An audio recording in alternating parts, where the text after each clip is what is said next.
We've been talking a lot about media critique lately, which is why it's so near and dear to my heart that recently Hasan has been getting roasted over an objectively correct media take, and I wanted to talk about it.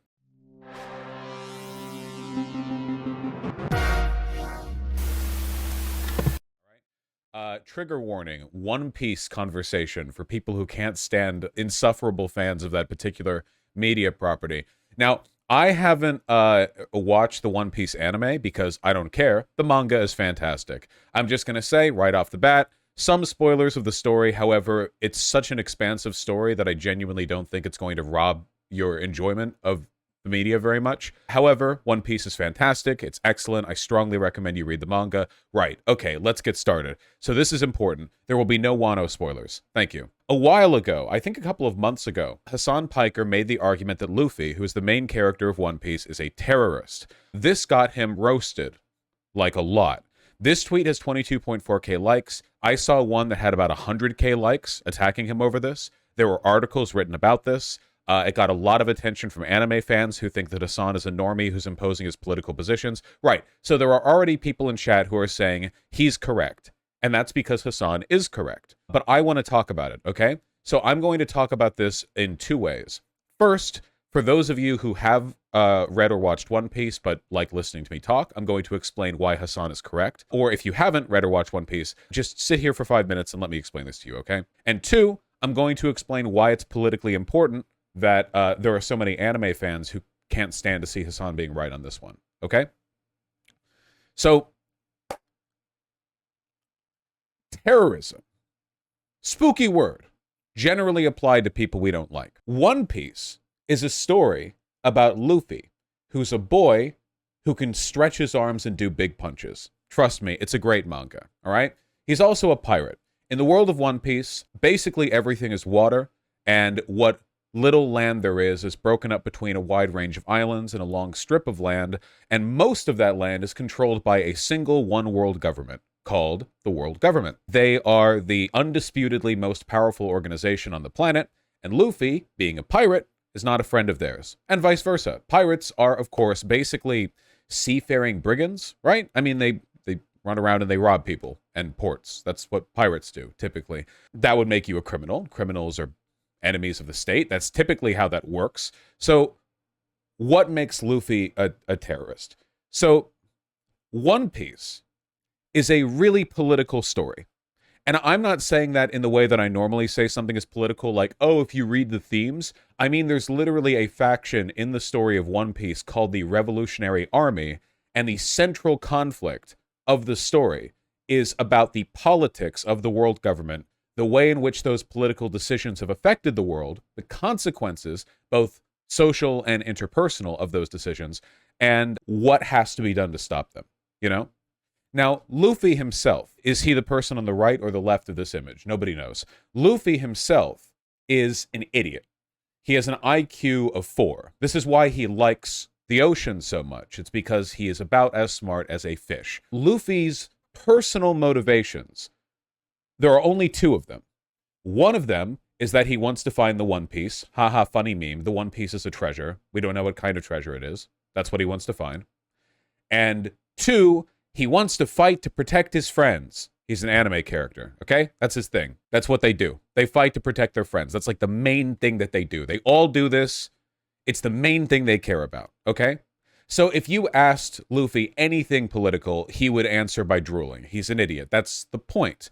But everyone around Luffy is aware of what he's doing and what that means. The Revolutionary Army, the lieutenants of which Luffy is direct friends with and has worked with multiple times, consider Luffy to be an asset, and they continuously ally and find shared goals as they travel the world and do wacky anime hijinks together, fighting governments, toppling agents of the world government, fun stuff like that. Luffy explicitly declared war on the world government, has laid siege to multiple government institutions, oftentimes because of the consequences of their political decision-making.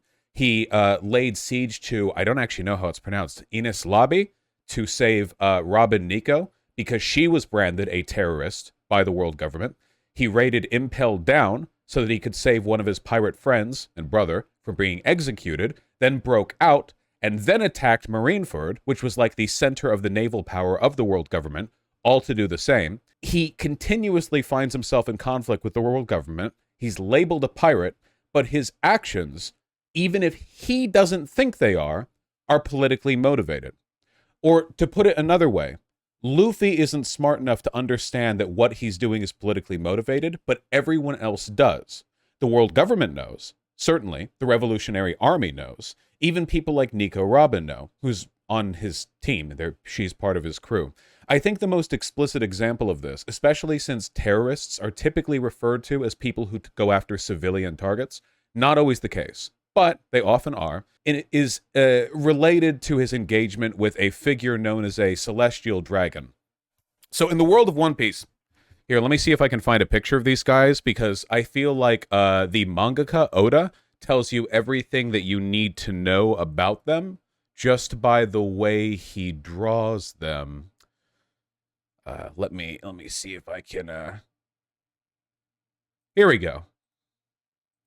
So the subtle art of character design informing the perspective we're meant to have on this individual. Celestial dragons are essentially the aristocracy. They're the descendants of original royalty, and they're treated as demigods on Earth. If you say a bad word to them, they can shoot or kill you. They can enslave whoever they want. They can do whatever they want. That's the whole thing. They're not treated positively by the show or the manga's narrative, obviously. They are not good people. That's pretty consistently reaffirmed. That's not really subtle or ambiguous. They're also civilians. See, again, even though I don't think it's necessarily an important distinction when it comes to labeling somebody a terrorist is just a non-state actor who, engages in conflict for political means. The Celestial Dragons are civilians. They're not military personnel. They're not militarily trained. They're just people. People treated like demigods and aristocrats, but people. Luffy and his gang, in addition to constantly attacking military targets of the world government, also attack a celestial dragon, specifically because the celestial dragon was engaging in the practice of slavery.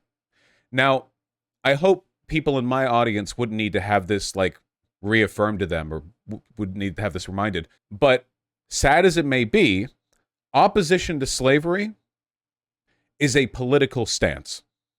This is the pattern that Luffy keeps falling into. He does something for personal reasons. I want to save my friend. I think this is wrong. I think so-and-so. And his motivations are personal, but the thing that's motivating his personal beliefs or biases, they're political. He may personally think that slavery is wrong, and what a great perspective for Luffy to have, by the way. I love that for him. I love that for him. But that is a political position. And what's more, in the world of One Piece, that is a contentious political position, because the leaders of the world are allowed to have slaves. So Luffy is unambiguously a terrorist. The only argument that I see people throw against him is that Luffy himself wouldn't consider him one. But I have one more counter-argument, and that's that the story of One Piece acknowledges in one other specific way that what Luffy considers himself to be and what he actually is are not the same thing. Because Luffy doesn't want to be considered a hero. Luffy is a shonen anime protagonist. Where he goes, conflict follows, and he's a good person. He constantly brings about good outcomes. He topples tyrants, he brings freedom fighters to the front, he defends people who need defending. He's a hero. Unambiguously, he's a hero. 100% he's a hero. But he doesn't like being thought of as one, because he thinks it's corny. That's actually his in-universe reason. If he just saves a kingdom from destruction, he doesn't want to stick around and be like the hero of the world. He wants to dip after eating a bunch of food. He does this 8 times. Consistently, he thinks it's corny to be celebrated as a hero. He just wants to leave and be thought of as a pirate. But he's still a hero. Obviously. Yeah, he does it for the free food, but obviously Luffy is motivated by a desire to bring about good outcomes. Every single island he arrives at, he does the right thing time and time again, toppling and defeating bad people, helping good people. He does this constantly. He's clearly motivated by an ethical center, but he doesn't like being thought of as a hero. So the fact that he is a hero, but wouldn't acknowledge himself as one, is an indication that, I think you could fairly say, well, okay, what about a terrorist? He wouldn't consider himself a terrorist, I'm sure. He wouldn't consider himself a warlord either, even though he objectively is one at the point in the story that we're currently caught up to. There are lots of things that Luffy doesn't know or doesn't think. It's one of his main character traits. So that's not really a good metric for determining whether or not he is or isn't something. So that's my summary. Hasan is objectively correct in his argument that Luffy is a terrorist. So why does this matter? Well, if we go back to here, the person who's criticizing Hasan here says, bro talking like he work for the world government. Essentially, the implication of this tweet is that you could only label Luffy a terrorist if you were the one who was fighting against Luffy. Or, in other words, that terrorist is a purely oppositional term. And this has huge political ramifications. See, there are tons of real-world examples where the American government has either defended or promoted or funded or armed terrorism, and arguments that we could make where terrorists would be in the objectively morally correct side. Vicky France, for example, Nazi-occupied France. There were insurgents working for the resistance who did lots of wacky stuff to the Nazis that were occupying France. Oh, and not just to the soldiers, by the way. Is it pronounced differently? Vichy? Is it Vichy? It's a French word. Vichy? Vichy? Vichy? Seriously? I don't respect the French. I don't respect the French. I'm sorry. I've only seen it written in text. Really? Oh, I don't respect the French. Not even a little bit. Wow. Wow, that's bad. Yeah. All right. Well, horrible language aside, there were obviously resistance fighters in France. Now, what did these resistance fighters do to the Nazis occupying their country? I'm gonna spoil history for you. They killed a lot of Nazis. And not just soldiers. See, the occupational force in France from the Nazis was not entirely composed of soldiers. The Nazi government in Germany was mostly not soldiers. Bureaucrats and politicians, accountants, leaders, propaganda ministers. These people weren't all trained soldiers. They were political leaders, civilians. You'll never guess what happened to a lot of them in occupied France. They were terrorists. Unquestionably, they were terrorists, and the collaborators, too, French collaborators who worked with the Nazis for their shared occupation. What do you think happened to them? But what do we say when we talk about the resistance fighters in France? We say resistance fighters. We say freedom fighters. They were terrorists. Objectively, they were terrorists. They killed and they destroyed property, and they attacked and they wounded and they maimed and they terrorized for political reasons, and not just soldiers, civilians too. But we don't call them terrorists because we use that term for the bad ones, for the evil ones, for the nasty ones. Now, this is a highly Western-centric notion of morality. This is the reason why, for example, we'll support the Mujahideen as freedom fighters, but we'll argue, like the Viet Cong or this group or that group or the other, aren't. The Mujahideen resisting Soviet occupation are freedom fighters. However, Al-Qaeda resisting Western occupation, terrorists. They're both terrorists. They're both terrorist groups. Both state-sponsored terrorist groups. U.S., the Saudis, it gets complicated. The idea that terrorism is like the dirty word that refers to the bad people is a extremely, morally biased perspective that often reaffirms really racist ideas of who has, a just claim to their land. So I'm going to make a controversial case here, all right? I think Al-Qaeda is bad. I think the Taliban are bad as well. I don't think they're good. I think they're bad. I don't like them. Don't like religious fundamentalism, be it Christian, Islamic, or whatever else. Don't particularly like rampant social conservatism, beheading, apostate. There's a lot of stuff I don't like about them. However, I will say this much. There is exactly one legitimate claim that Al-Qaeda and the Taliban can make with regards to their actions and their political motivations. Opposing Western colonial influence in the Middle East if we were Middle Eastern, would be a freedom fighter move. For all the bad stuff they do, the central argument underpinning basically everything Al-Qaeda did, from the organization broadly to Osama bin Laden's motivations to the tape that he released after 9/11, where he explicitly blamed Western interference in Middle Eastern affairs, the idea that it would be just to lead a terrorist organization if it meant rebelling against the level of influence the West has in the Middle East, we would consider that just under any other circumstances. And we did, because we defended the Mujahideen, who were also fighting out of disgust and resistance towards Soviet occupation in Afghanistan. The Mujahideen and Al-Qaeda weren't exactly the same group, but there was a big overlap, and the underlying motivations for the Mujahideen doing what they did are pretty similar to why Al-Qaeda did what they did. That doesn't mean all the stuff they did was good. The Mujahideen did a lot of fucked up stuff. Al-Qaeda did even more fucked up stuff. But on a fundamental level, don't you guys think if the shoe was on the other foot and Al-Qaeda was resisting, say, the Soviets or some other group, we'd call them freedom fighters, wouldn't we? We would. If Al-Qaeda was doing what the Mujahideen did, we would call them freedom fighters. 100% we would. Yeah. We would say, oh, sure, they have some backwards religious beliefs, but, they're fighting against the Soviets, they're fighting against Iran, they're fighting against... we would defend them. We did what we did with the Mujahideen.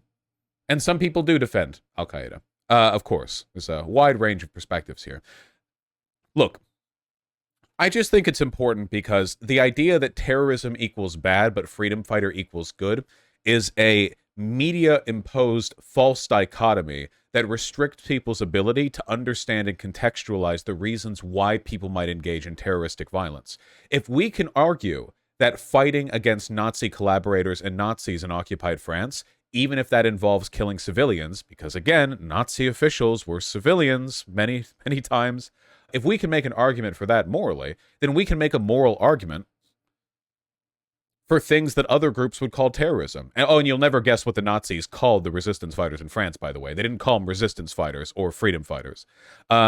It's just, I don't like the degree of moral relativism that gets imposed on this particular dynamic, because it makes people really, really, really unsympathetic towards the ways in which these kinds of violence happen. You know what I mean? The IRA in Ireland. Hell, Hasan's take on 9/11. The idea that 9/11 happened because of nonstop irresponsible Western meddling in Middle Eastern affairs is objectively correct. That is literally cause and effect, and Osama bin Laden said so. That's not like an ambiguous... that's not like throwing a guess out there. That's not a crazy lefty take.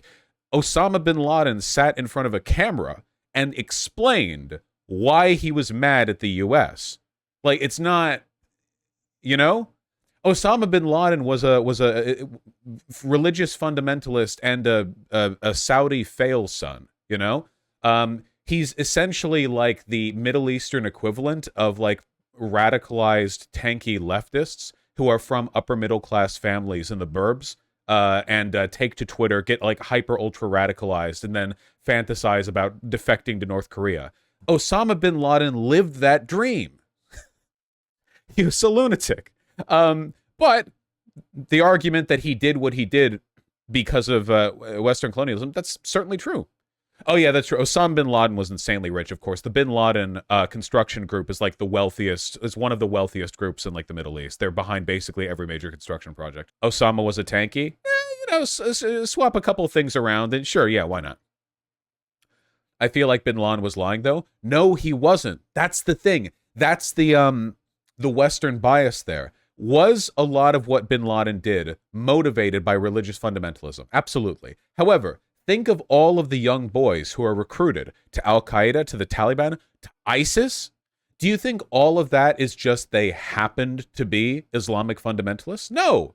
It's because they were wounded by the indignity of constant Western occupation, of their families being killed by drone strikes, of knowing their countries were impoverished due to what we had done. If you go look at ISIS recruitment sites that are archived, or any of the arguments they made to bring people into their organization, sure, they made a lot of arguments about Islam and glory and so on and so forth. But what underlying anxieties, what underlying anger do they tap into? It's not just religious. A lot of it is composed of let's be clear here, selectively correct arguments about nonstop Western occupation destroying their countries, impoverishing their people, killing their families, and ruining their lives. And we have done that.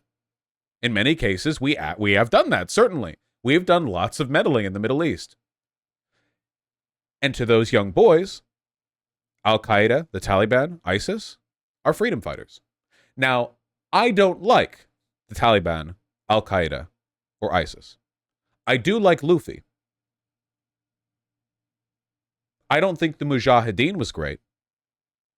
I do like the resistance fighters in France, though. You have to look into their motivations more thoroughly than just, does Western media refer to them as a terrorist or a freedom fighter? You understand. That's the point that I'm trying to make.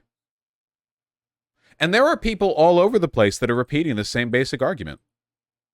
Bro talking like he worked for the world government. Luffy is a terrorist. And here it's like, you have to be a member of the world government to say that. It's, yeah.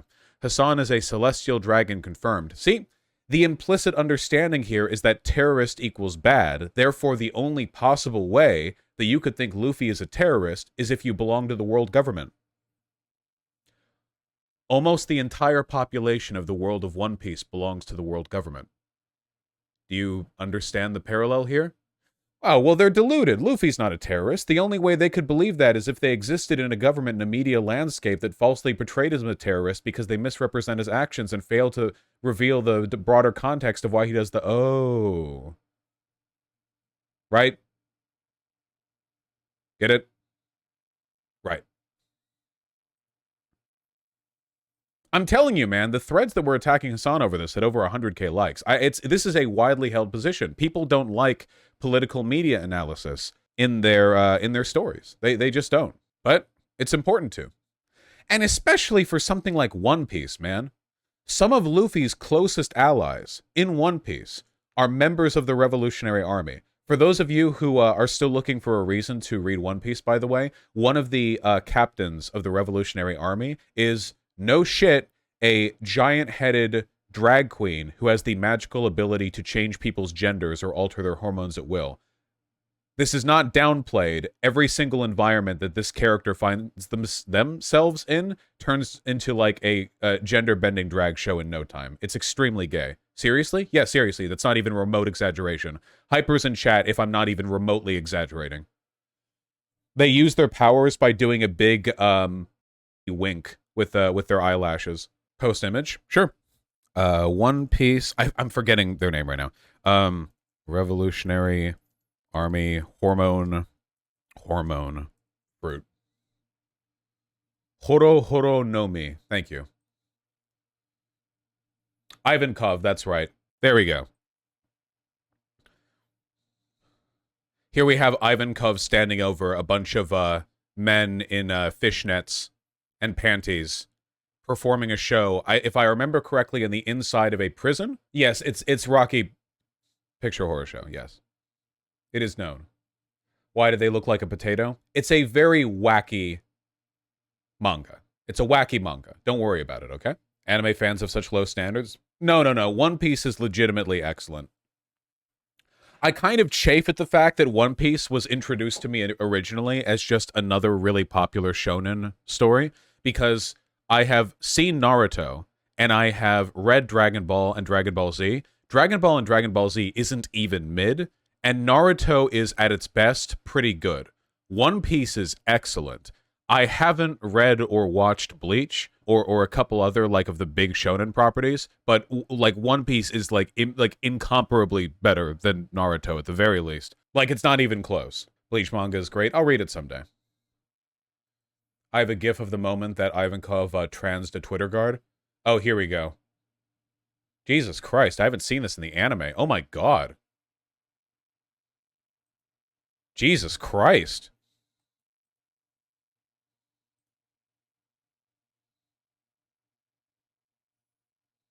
There you go, guys. Wow, they really played that up in the anime bit, didn't they?